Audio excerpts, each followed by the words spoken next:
மத்திய அரசின் பட்ஜெட்டில் தமிழக அரசுக்கு நிதி வழங்காமல் தொடர்ந்து புறக்கணிக்கும் மோடி அரசை கண்டித்து பாபநாசத்தில் திமுக சார்பில் கண்டன பொதுக்கூட்டம்.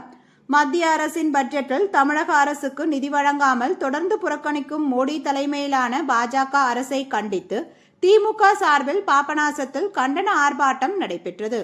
கூட்டத்திற்கும் பகோணம் ஒன்றிய செயலாளர் எஸ்.கே. முத்துச்செல்வன் தலைமையில் மாவட்ட துணை செயலாளர்கள் கட்சியினர் முன்னிலையில் நடைபெற்றது. ஆய்வறிக்கையிலே இந்தியாவில் இன்றைக்கு 2வது இடத்தில் இருக்கிற முதல்வர் தளபதி அவர்களை பாராட்டி இன்றைக்கு உள்துறை செயலாளர் அவர்களே அந்த அறிக்கையிலே குறிப்பிட்டிருக்கிறார்கள். பேசுகின்ற போது அடுக்கப்பட்ட மூட்டில் அடிமூட்டி என்று வர்ணிக்கப்படுகிற தாக்கப்பட்ட சமூகத்தில் பிறந்து உச்சநிலை அடைந்த கழகத்தின் துணை பொதுச் செயலாளர் எங்களால் பேசுகிறார். அங்கள் குரலிலே கோரிக்கை இருக்கிறது, ஏக்கம் இருக்கிறது, ஆதரவும் இருக்கிறது. ஆனால் நிர்மலா சீதாராமன் குரலில் ஒரு கேள்வி இருக்கிறது, கிண்டலும் இருக்கிறது.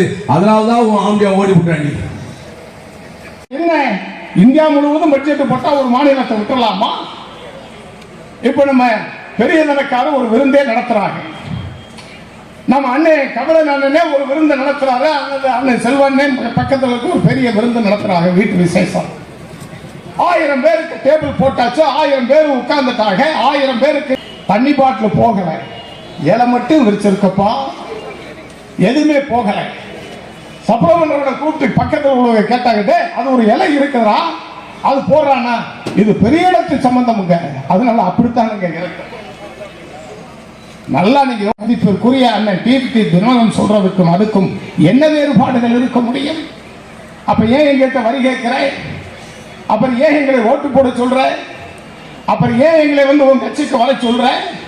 அப்புறம் ஏன் தமிழ்நாடு இந்தியாவிலே ஒன்று என்று சொல்லுகிறார்? National integrity cannot be built by brick and mortar, by chisel and a hammer. It has to grow.